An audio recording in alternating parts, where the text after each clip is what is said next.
Om Sam Saraswati Namaha Namaste. This evening we're going to begin our discussion of the Kashyapa Sutras. And the Kashyapa Sutras come from a book we compiled called Shrima, the Guru and the Goddess. And I'd like to just read the short introduction to the book Shrima, the Guru and the Goddess, before we begin the discussion of the introduction to the Kashyapa Sutras. So it says, she is the Guru, she is the Goddess, she is the inspiration for thousands of spiritual aspirants in many parts of the world. And now here in one book are collected some of the most important teachings that being known by devotees in many countries as Srima, the respected Holy Mother. In conformity to the scriptural injunction, true knowledge bestows humility. Satya Vidya Vinay Dadati. Her most important and noticeable attribute is humility. She is truly knowledgeable. If you've got true knowledge, you become a humble servant. Even while commanding the respect of giants of industry, of political leaders around the world, she refuses to spend a penny on herself. She lives in the most humble surroundings, eats a simple diet, sits for worship at least 8 hours a day, and lights a candle daily for all of those who are oppressed or perplexed. Her meditation is so still. Her love is so pure. Her giving is so profound that her presence makes an impact upon all who visit her. She has no mission. She has no institution. She allows no politics, no seminars, fundraisers, nor charges for anything that goes on around her. And she shares so abundantly. She is open to receive others, accessible to the point of abandoning all privacy. Wherever she resides, her house is a temple, and people gather to worship with her. This book is a collection of some of her divine inspirations.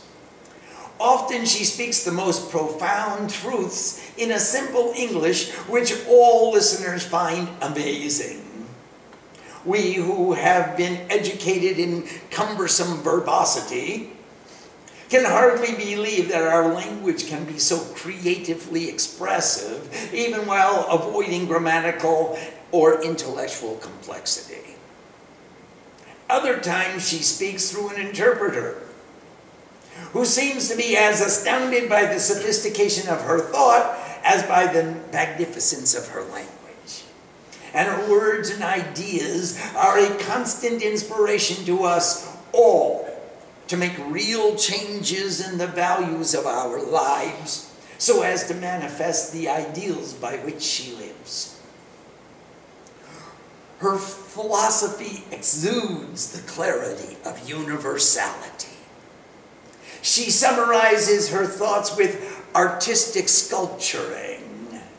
We believe in one all-pervading, infinite divinity which resides in all creation and beyond all limitations and is especially manifest in the hearts of all devotees.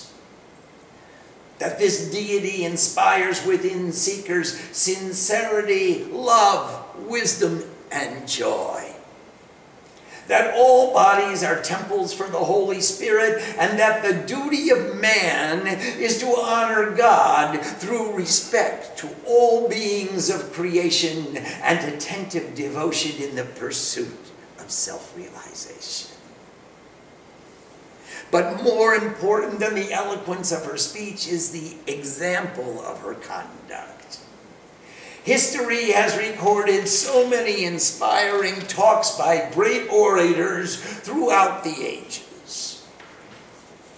But to find a pure soul who actually embodies such behavior is indeed rare. Sri Ma is such a unique individual. She actually opens her heart to all of existence to find a place for all.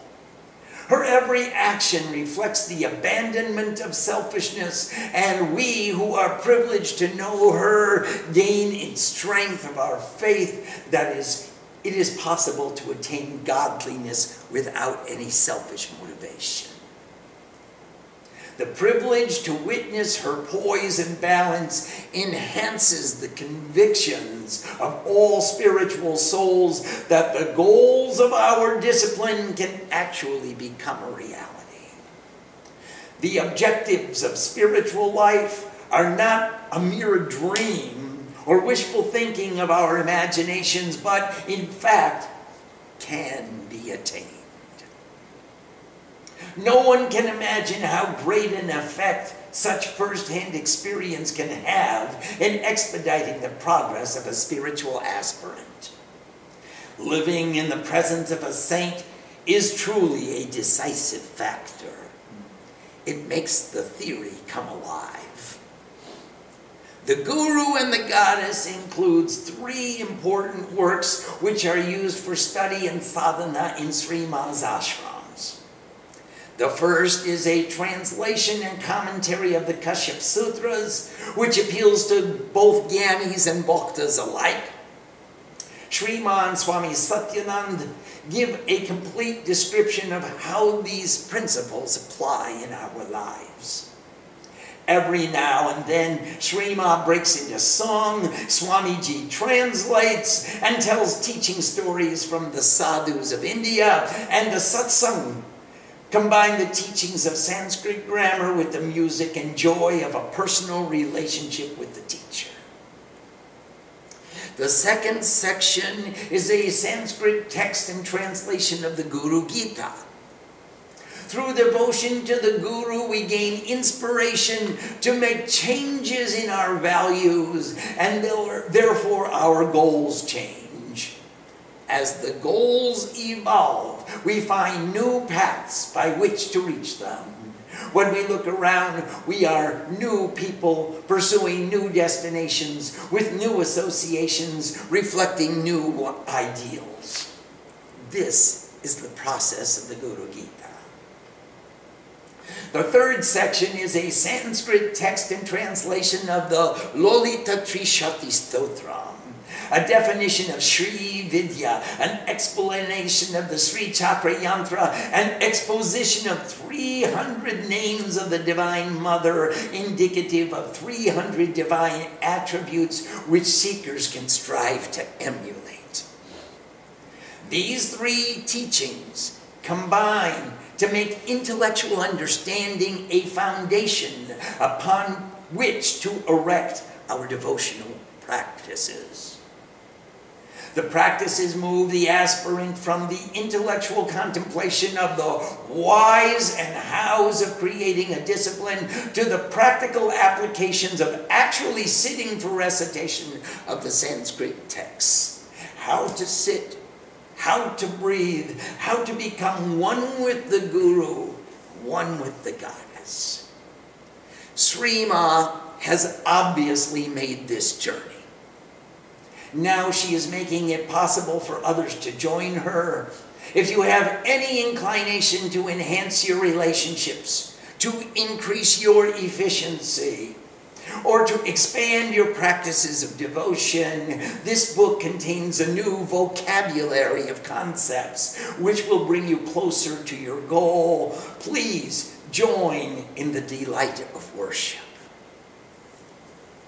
And you will find at the end of the Kashyapa Sutras a glossary of Sanskrit terms used in the text with very simple definitions. I don't know how many of you have used Monware-Williams dictionaries to translate some of the Sanskrit words, and you'll find maybe 1 or 2 columns of different usages and definitions. In our glossary, we tried to give a simple phrase so you could understand how we define the term in our usage. And you can also compare it with the dictionary meanings, and you will find, remember that every word of Sanskrit has 7 different kinds of meanings. We have them along on our website. They are listed, the 7 kinds of meanings of Sanskrit words. You can all go there and take a look and see how those different kinds of meanings pertain to the way that we translated our text. This book was originally published in 1995, so I assume that that introduction was written around 1994. Now, Sundari, Linda Johnson, wrote the introduction to our Kashyapa Sutra class. And that was written sometime, I don't have a date on it, but let's read her introduction as well. The Saptarishis, the 7 primordial sages, are mysterious figures whose spiritual luminescence has fired the Hindu imagination for thousands of years. Said to have been born directly from the mind of God, these seers imparted the Sanatana Dharma, the eternal truth rooted in the divine essence of our being, to the earliest race of humanity. One of them, legend says, shone so brilliantly with inner light that his contemporaries called him a human sun. His name was Kashyap. And the Kashyapa Sutras offer us a glimpse of the immense wisdom of this ancient saint. They also reveal his humanity, for like teachers today, he kept class notes, a syllabus of topics he intended to cover in his lecture. These sutras represent the quintessence of the insights he would elaborate as he sat down to teach his eager students. Fortunately, in our own darker era, saints of similar wisdom and spiritual equipoise are still amongst us. At the Devi Mandir in Northern California, Sri Ma quietly guides sincere disciples to their own inner sun. She teaches practices current in her native Assam, where she herself wandered for years lost in God. Ritual worship, chanting of sacred hymns and mantras, selfless service, and devotion to the Mother of the Universe. This is not a beginner's course. Sri Ma is working with students who are already devoting 2 or 3 hours daily to spiritual practice and are striving to increase their level of concentration till they can worship and meditate for 8 or 9 hours a day, every day. As those who have visited the mandir know, Sri Ma usually says very little. Her tranquil luminosity puts an end to the necessity for words. But she sometimes joins with Swami Satyananda as they playfully engage us in the realm of questions and answers, broadening and clarifying our understanding of the ancient tradition he and Ma represent. In a series of delightful evening talks, they help us wade into an eddy in the vast flood of Kashyap's divine knowledge. As Swami explains the inner significance of Kashyap's ancient sutras, Sri Ma listens intently, interrupting from time to time to illuminate a point. When we students find ourselves veering too sharply toward the dry bank of mere intellectual understanding, sometimes she spontaneously breaks into song, intensifying the atmosphere of devotion. Unobtrusively, Parvati, a most humble and serviceful devotee, records the talks and takes notes. From the sacrificial fire of Swamiji's words, Parvati's transcription, and Ma's illumined awareness, this book takes form and shines as an offering to the force of enlightened awareness in us all. There are 15 verses propounded by Maharishi Kashyap, which are known as the Kashyapa Sutras. which describe the concept of enlightenment and the path to its attainment. A sutra is a thread, most often a thread that holds things together like a mala or a garland. So these are the 15 principles on Kashyap's mala that bind the individual soul to the universal soul. Su means excellent. Thra is from trayate, which takes away. The sutra is that which takes away all obstructions to excellence.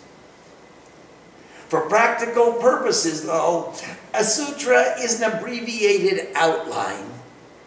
For example, if one were going to attend a convocation of religiously inclined souls to present a discourse, he probably wouldn't have the time or inclination to write out the entire subject of discourse in proper language to be read to the assembly. But he might like to make a few notes of the major points for discussion so that he could cover all topics. That outline of major points is a sutra. These would be the main subjects that were to be included in the discourse. In ancient India, there were many great philosophical convocations. In fact, the kings of India would gather together and offer substantial prizes to the sadhus who won the debates. All of the sadhus would gather together and conduct excellent debates of philosophical discourse. A relic of this practice is called the Kumbh Mela, which originally was the grandfather of all the festivals. The Kumbh Mela, which originally was the festival of the Kumbh, the container of excellence, the container of consciousness. The Kumbh is another name for a gut, a container, the container of consciousness. The Kumbh Mela is a convocation which in the container is the container of the excellence of philosophy. Every 12 years, sadhus came from all over the world to join in discourses, debates, and discussions. The kings would feed all of the participants to gain punya, the merit, and they would listen to the discourses. They would also look for the gurus who could advise them on the proper way to administer their affairs. It was an excellent opportunity for prospective disciples to interview their gurus. Generally, it was the custom that the winners of the debates would find many disciples from the Kumbh Mela, and thus it offered a wonderful opportunity for gurus and disciples to meet each other. Now, the story of the Kumbh Mela, of course, when the gods and the asuras got together to churn the milk ocean and to produce the nectar of immortal bliss, ultimately Dhanvantari came out of the ocean holding the kumbh, or the ghat, or the kailash containing the nectar of the amrit, the nectar of immortal bliss. And then there ensued a great fight over who would be the first to drink it. And the Asuras grabbed the vessel and said, "We'll drink it first." And the gods grabbed it back and said, "We'll drink it first." And in the hustle and the tussle, while they were fighting over who would drink it first, they spilled the contents. And the contents fell in 4 different places. And where the contents fell into the rivers by those 4 places. It fell, of course, in Haridwar, in Prayag, in Nasik. Where's the 4th kumbh? Prayag. Nashik. And Rishikesh? No, those are the 3. In 3 places it fell.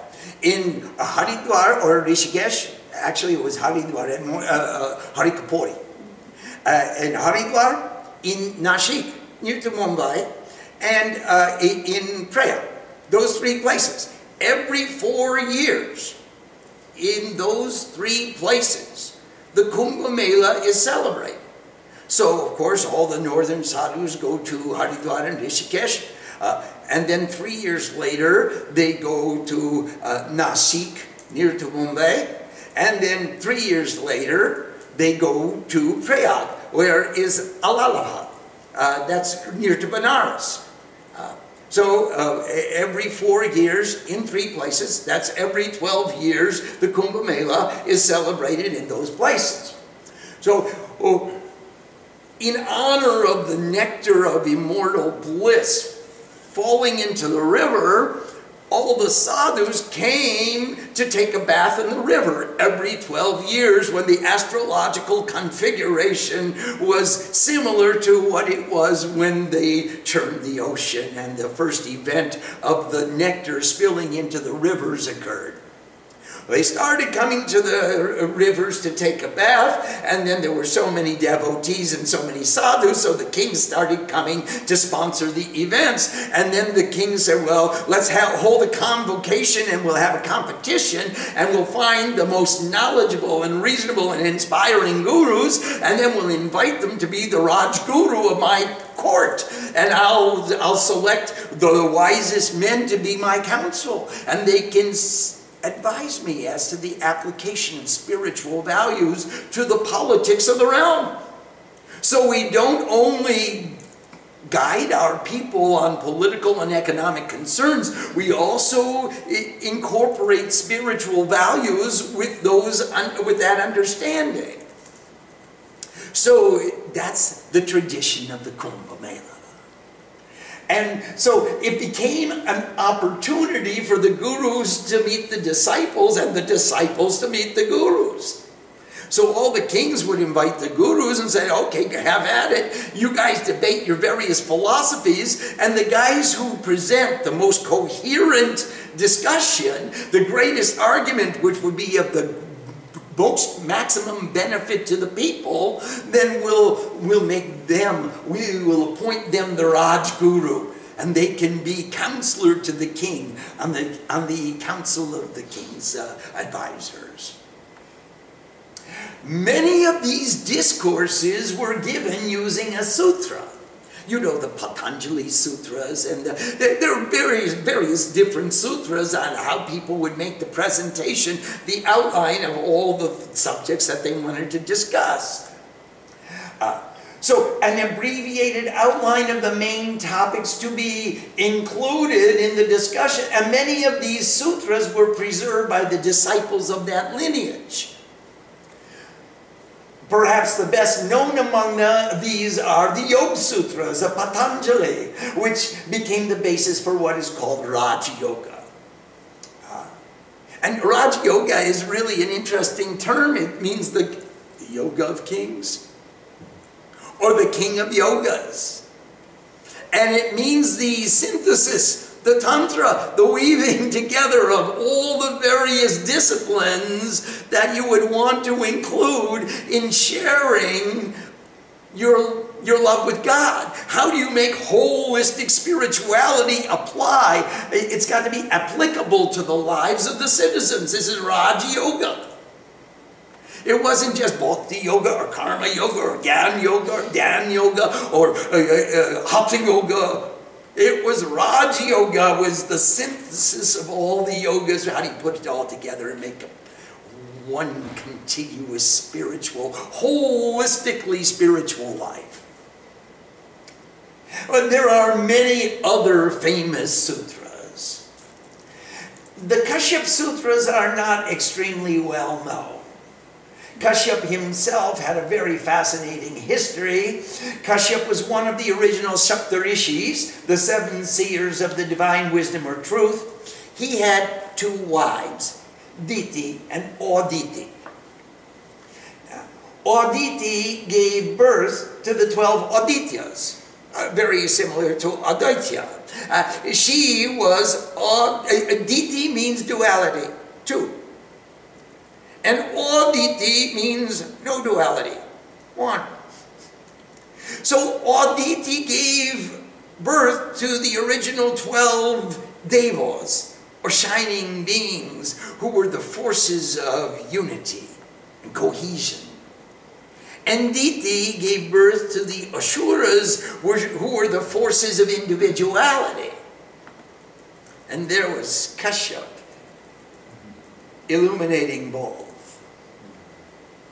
Aditi gave birth to the 12 Adityas, or the first 12 gods, Indra, Agni, Mitra, Varuna, Arjaman, Vayu, Som, Bhag, Pushan, Ashwin, and Vashu, and Surya. And Diti gave birth to all the other beings of the physical creation, the beings of the earth, as compared with Aditi, who gave birth to the beings of the divine. So you have this schism between the two rival wives, striving for supremacy in the household, the beings of the earth, the beings of individuality, and the beings of divinity. Kashyap and Aditi took birth together on 3 specific occasions. They had a sankalp to come back again and again. He was first born as Swayambhuva Manu, while Aditi was born as Satyarupa. They are similar to the Adam and Eve of the Bible, representing the first human couple of existence. Swayambhuva Manu is the first of the Manu. He's the presiding Manu, the presiding attitude of mind over the first Manvanta, the first epic of time, where the Swayambhuva is he who gives birth to himself. He who generates and organizes himself is Swayambhuva. That was the prevailing attitude of mind in the first epic of time. And Aditi was Satyarup. She was the form of truth. The form of true existence. And their objective was to populate the earth in the form of truth, which gives birth and regenerates itself. And that was their first incarnation. Swayambhuva means he who becomes of his own accord, the first man. And Satyarup means the form of true existence, and we are all descendants of Swayambhuva Manu and Satyarup. They performed a great tapasya to propitiate Lord Vishnu, and finally the Lord came to them and said, "What do you want?" And they answered, "We would like to have a son like you." And Vishnu smilingly replied, "Tatastu, I give you that boon." So Swayambhuva Manu and Satyarup took their second birth in the Treta Yuga as Dasarath and Kaushalya, and the parents of Lord Ram. In the Dwapar Yuga, Kashyap and Aditi took their birth as Vasudeva and Devaki, the parents of Lord Krishna. And these were the 3 incarnations of Kashyap and Aditi.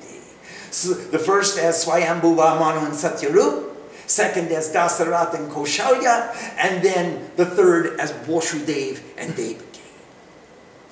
Kashyap is the father of creation, which is called the Kashyap Srishti, after him. As one of the 7 rishis, Kashyap was the progenitor of existence.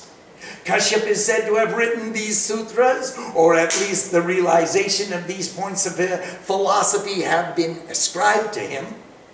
And these 15 verses are really excellent topics for discussion. They illuminate the path. They define the goal. They empower us with different means by which we can make the journey. They give us so much inspiration, so much information, that we all become empowered as students of Kashyap to illuminate creation in the same way as our first progenitor did. We all become like the sun, the light of wisdom and the warmth of devotion embodied within the heart of all the devotees of Kashyap. Well, that's the introduction to the Kashyapa Sutras. Well, let's see if we have any questions. Om Sam Saraswati Namaha. Namaste. We'll take the backlog first. There's only 3. Okay. From Shivani, how is thinking of others related to non-attachment to the fruits of our actions?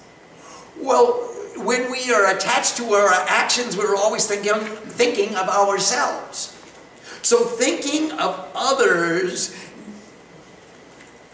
dissolves or dilutes that thinking of ourselves. It makes us look for the application of my action to be spread among a number of other people, among other beings that can share in the fruits of this action. So now I'm not just thinking about my own, what am I going to gain from this, but I'm thinking about how can we apportion this? How can we share this? So that's how thinking of others removes the selfishness from our actions. We had a question from Julia. Namaste, Julia. Has the future also existed in the past for us? Is this why we have felt that we have been to places like the Devi Mandir before? Yes, it's true. You have been to the Devi Mandir. And if not to the physical location of the Devi Mandir, you have been to the bhavana of the Devi Mandir. Julia, all of us have a relationship which is not just born in this moment. There is a certain reason why we all came together. And we came together from such differing cultures and differing geographical locations. And we had one lady from Switzerland, and we had another one from the north of America, and then one from the south of America. And we have devotees coming from Africa and Asia and all over India. Just right now, sitting in this room are people from the east of India and the south of India and the north of India, and there are many, many different cultures represented in the Devi Mandir. All of us must have had some reason to come to the Devi Mandir. And we're going to get to that in our first sutra. So I'm going to request you to please wait until the discussion of the first sutra is complete, and then we will go more deeply into that issue. The first issue, the first question, the first sutra is Prarabdha Vashat Janma. Our birth is a consequence of previous karma. Now, that says it all. Yes, there's a reason we came together, Julia.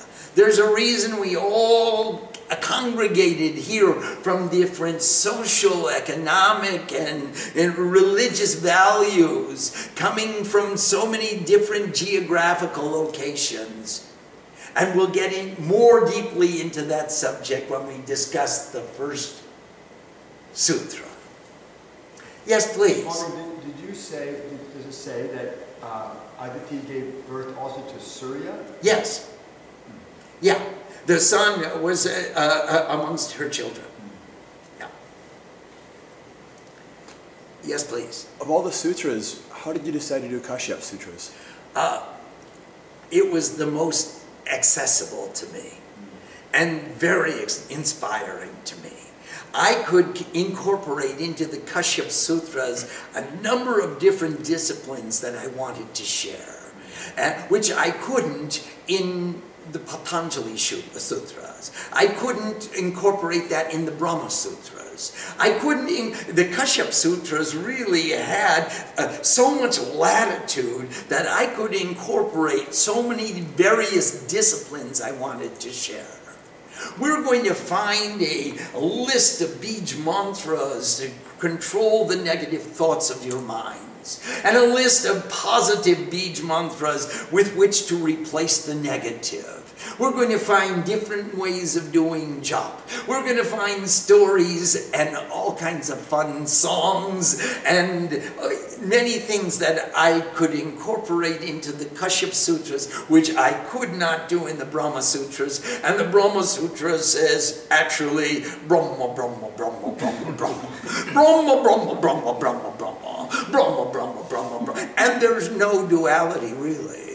Any postulation of duality is false in itself. Brahma eva Brahma bhavanti. There is no other truth than the reality of Brahma. The supreme divinity is the one true reality. Vedanta, Vedanta, Vedanta. And so the Kashyapa Sutra gave me a lot of juice. He gave me an outline, a format where I could take in all of the attitudes of devotion and sadhana and tapasya and our past karma and our future plans for karma and put them into a format of making our goal and making our path and making our budget and making our discipline and making our journey.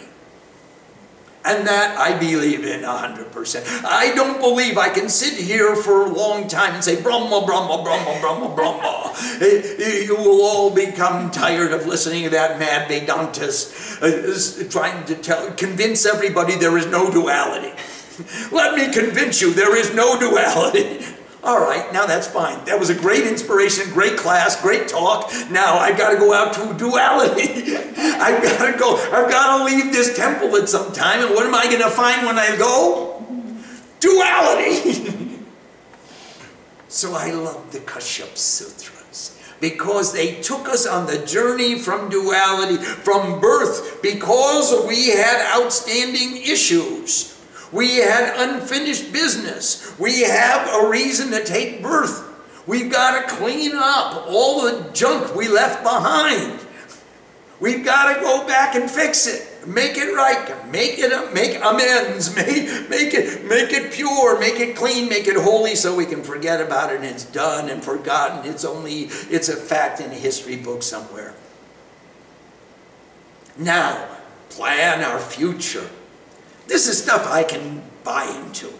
I couldn't describe to the philosophy that there is no duality. Any postulation of duality is false. Brahma Satya Jagat Mithya. Mool Tattva Vedanta. Brahma, the supreme divinity, is true, and the entire perceivable universe is false. It's a lie. It doesn't exist. It only exists in Maya, and it's an illusion created by your mind. That didn't help me. Backwards. Mother! Where did you learn to talk like that? Absolute bakwas. I mean, it's a great philosophy to propound in the temple. Well, what happens when I leave the temple? I have to go outside sometime. What am I going to do? If the whole world is a lie, well, how am I going to react to it? Swamiji, do you remember the Pennsylvania ashram? Oh, yes. Yeah, one Swami was talking Vedanta, or Vedanta. What is the Swami's name? It didn't matter. Yeah, the Swami was talking all Vedanta.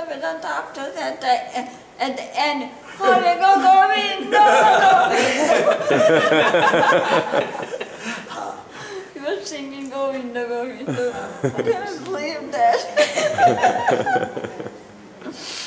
Right. After some time of saying Brahma, Brahma, Brahma, Brahma, Brahma, I need some facts, some tattva, some principles upon which I can perform effective action. I got to do something. Krishna was saying, I'm the Lord of the universe and I have to act. How about you? You're going to sit in the temple for the rest of your life and say Brahma, Brahma, Brahma, Brahma. Hare Govinda! Brahma, Brahma, Brahma, Brahma. What, you're going to open your mouth and expect the food to fly in? You have to do something even to maintain your bodies. I think Swami will ruin this country. I'm getting in trouble. Yeah. No, he made Vedanta societies. When he came, he started to talking about Vedanta. Yes, but He came from Vedanta society. He came from, Kashyap, Yes, the Brahma Samaj. yes. He came The from Brahma Brahma Samaj. Samaj, and when he came here, he started to the Vedanta here. Ruined this country. Sorry. He only gave us one part of the puzzle. And Kashyap gave us other parts of the puzzle. And there are so many wonderful parts of the puzzle. When you put them all together, they make this whole picture. And it's such a divine picture. I can't say that I look out the window and all I see is lies. I see beauty, I see nature, I see Mother, I see God made manifest in every atom and every particle and every form that I see outside. I want to see that divinity. I don't want to just say I can only see God with my eyes closed. That's not enough for me. From time to time, I am inclined to open my eyes. And I don't want to just see lies. I don't want to see untruth when I open my eyes. I open my eyes, I want to see nature in the form of God, and I want to see Srima shining to me from every particle of creation. When they are talking about Kashyap was talking about Brahma, talking to why you don't take Mama? Yes. Yeah, Ramakrishna used to go to listen to Kashyap's Zen lecture, and he'd freak out every time. Kashyap would be there talking about Brahma. They had the Brahma Samaj, the convocation of the group of devotees of the Supreme Divinity, the Jagat, the entire perceivable universe is false. Only the Supreme Divinity is true. What is true always and forever, and it never changes. And anything that changes couldn't be true. If it changes, how can it be true? It's not eternal. It's a temporary truth. Oh, it's now it's history. That was a lie. Well, it's another temporary truth. Oh, now that changed. And that was the proposition of the Brahma Samaj. Brahma Satya, Jagat Mithya. This entire perceivable universe is false because only the Supreme Divinity doesn't change. They forgot about Om Eng Ring Kling Chamundai Viche. The three gunas, the three goddesses, Satya Rajatama, the Srishti Sthiti Loy are constantly changing on the stage of consciousness. All that is knowable is the continuous change of nature. And that's true. They did not start beginning, they start end. Yes, that's true. They started from where they wanted to become, not from where they were. And they started by explaining all the principles of what they wanted to adhere to as truth, but forgetting all the steps necessary to take in order to get there. Fun. Fun. So my world is not an illusion. I live in the real world. Brahma is true, and the world is true. And it's all true, and it's all good, and it's all divine, and I love it all. And that's what Kashyap is going to empower us to do. He's going to give us an illumination, and an inspiration, and empower us to understand how do we move beyond the duality of egotism and attachment. Not the duality that there's another form out there. I want to move beyond the duality of egotism and attachment. It's all me and mine. I want to move beyond that. And I want to move into the unity of that one consciousness that gives birth to all the divine forms of illumination. All the forces of cohesion, which bring us into unity. All those gods. I travel with the Rudras and the Aham Rudrebikir Vashubiksharam Yaham. I travel with all the gods, and through me alone all eat, through me alone all breathe, through me alone all see. They know me not, and yet they dwell beside me. We want to find unity in the diversity. And Kashyap Sutras are going to empower us to make that search. Are there other questions? Yep, this is the last one from the backlog. From Sadhana Shakti. Yes, please. If someone is depressed, is this not their prarabdha karma and they are experiencing depression because they have to? Well, yes, that is true. Their past karma has given birth to the present circumstance, but now you're also the child of Shiva, and you have a sankalpa, and you have a free will, and you can change it if you choose. If you choose to change your depression and stop thinking about, oh, poor me, and start thinking about thee, and start thinking about the privilege instead of being burdened by the responsibility.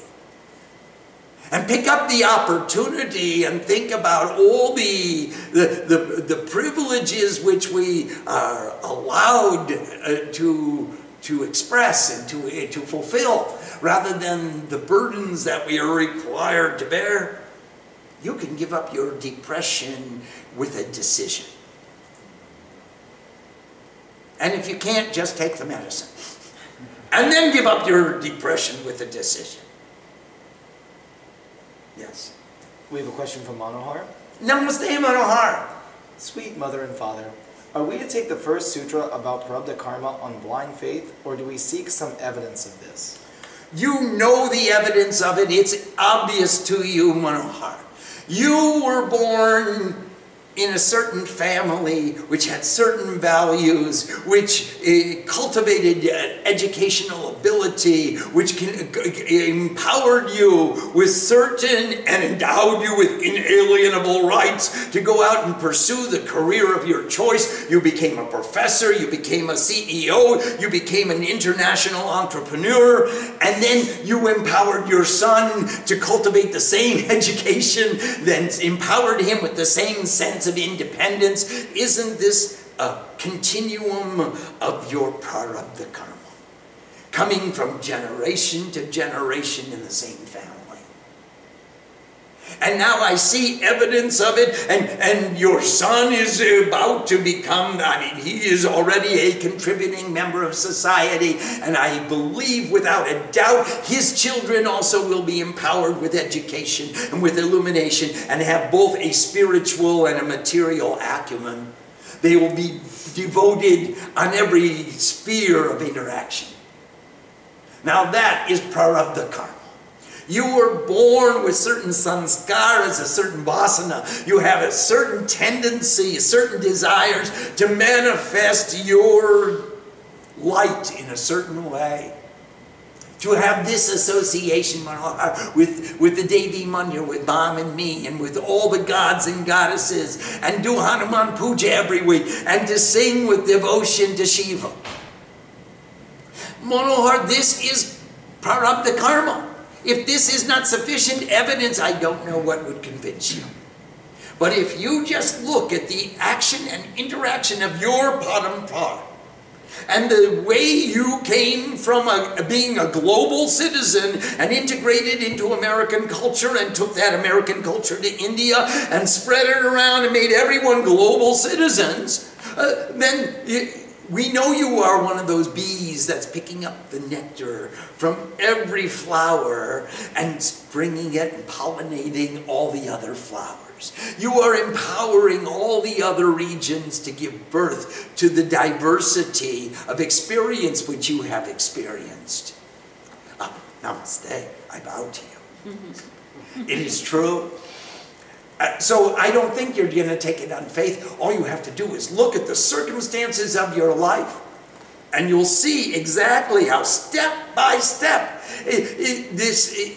Your prarabdha karma has brought you further and further and deeper into spirituality, into holistic health, into using spiritual values to empower your material enterprises. And now you have enterprises around the world. You are one of those global citizens, and that comes from your prarabdha karma. We are with you last life. We are with you last life, and we still are this life. Pretty good possibility that we're going to be there next time too. Sabdan, you be careful. You'll end up with us again. Question from Chandana. Namaste, Chandana. As we change our values and goals, we can experience the feeling of a loss of former identities. Can you address the loss of identity and how we can handle this feeling as we move forward towards our goals? Absolutely. The identities that you leave behind are identifications that you no longer need. Good riddance. If that was my identification, that was the way I had defined my ego, I, and now I'm leaving it behind, well then that wasn't the permanent me. That wasn't the best me that I could possibly become.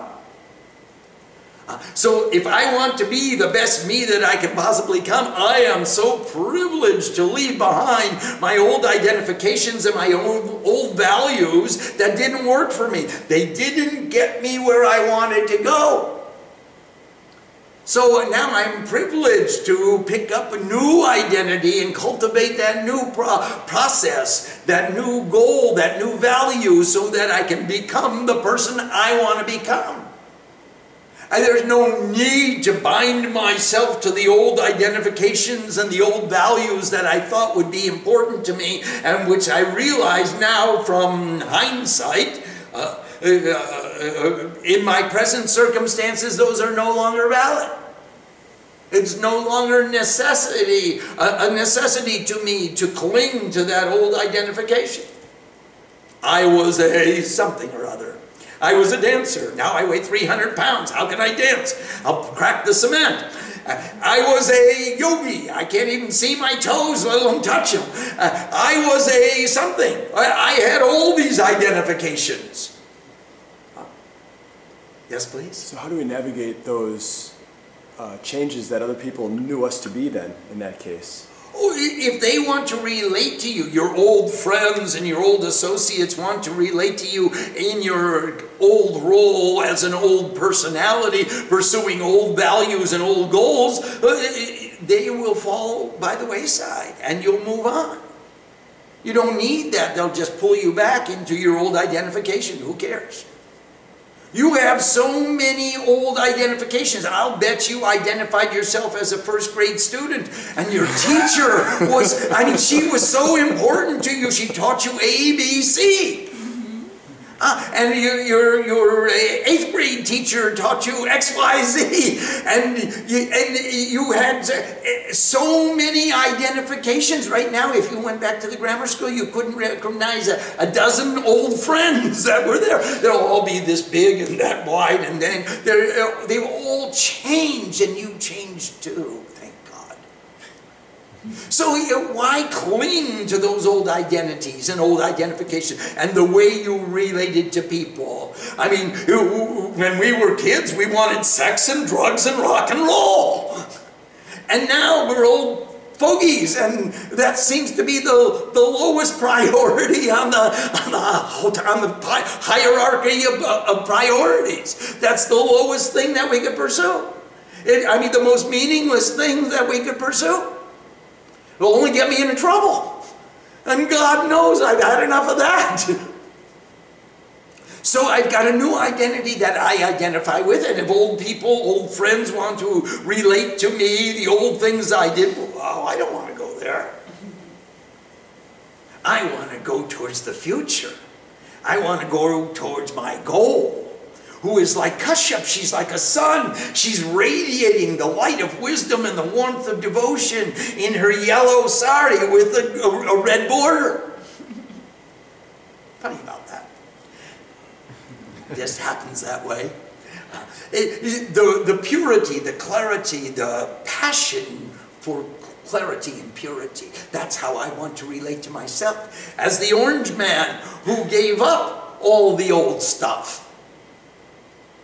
And not as the city slicker who became something, a great bogey. And I mean, you know, the most respected people in our society are not the people who have the most. They are the people who owe the most. The more loans you have outstanding, the greater is your respect. Everybody's hoping you're going to pay them back. But the truth is, the greater debt you accrue, the greater is your respect in society. It's not how much you own, it's how much you owe. And do you want to be known by, I am the greatest consumer and I don't pay?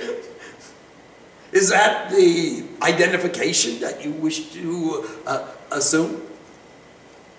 Maybe you want to become the biggest giver and I don't charge. That would be another way to identify yourself. I look for ways to add value to people's lives wherever I go. That could be an identification for you. Why do I have to cling to the old identification? What you did in high school and college? Why not see yourself as what you're doing today and what you're planning and preparing for tomorrow? That would be a greater usage of your energy than to keep dwelling on the past. So Chandana, you don't need those old associates anymore. They served their purpose. They guided you through a certain period of your life. And just like you said to your first grade teacher, thank you very much for teaching me ABC, but now I just finished my master's, and I don't have need right now other than to say thank you. I don't have need for our relationship. We are moving forward. We're going forward. And that's our goal. We have a question from Kaushiki in Canada. Namaste, Kaushiki-ma. How can one move away from the ego when the habit has been defeated all this time? When the habit has been to feed the ego. To feed the ego. Yes, Kaushiki, that is the issue. We want to trick the ego. We want to negotiate with the ego. But ultimately, we're going to trick him into understanding we're going to get a better deal if you surrender than we will have if you continue to fight. You can rebel all you want, defeat is certain. But so we're going to trick you. We're going to say, hey, Mr. Ego, if you go to the feet of Kali, you're going to enjoy the rewards of Dharma, Artha, Kama, Moksha. Hey, Mr. Ego, if you go into the Chandi and offer your head to be cut, you're going to enjoy the bliss of eternal realization. Hey, Mr. Ego, I've got some other tricks up my sleeve, even though I'm wearing short sleeves. There are lots of tricks here. I'm going to tell you every lie I possibly can, just so that you will behave yourself. I'm not going to feed you anymore. I'm putting you on a diet. And in this way, Kaushiki, we're going to look for ways to negotiate with the ego so the ego stops putting obstacles in our path. The ego's going to say, don't go into meditation, don't go into samadhi. If you go into samadhi, what will happen to me? And if I don't have power, what's going to happen to you? You'll be nowhere without an ego. He's a real nowhere man, making all his nowhere plans for nobody. Somebody had it right. And that's just what's going to happen to us if we give up the ego. So now we're going to say, hey, ego, don't listen to that. I'm not a nowhere man. Look at the energy, look at the love, look at the joy, look at what happens around her when she doesn't have an ego. She glides through life, and all of life is a joy and a celebration. And people congregate around her because they're attracted to the nectar. Just like all the bees are attracted to the nectar, everyone automatically searches out the source of their greatest nourishment. Wherever they get nourished, that's where they're gonna go. They're attracted without any control of their minds. They're just like metal pulled by a magnet. And now what we want to do is to discriminate where we're going to let that magnet pull us. Will we allow the magnet to pull us in the direction of the ego and feed the ego? Hungry egos. Or will we allow that magnet to pull us in the direction of consciousness and make that ego surrender so we experience Sat Chit Ananda. Om Sam Saraswati Namaha. Jai Shiva. Namaste.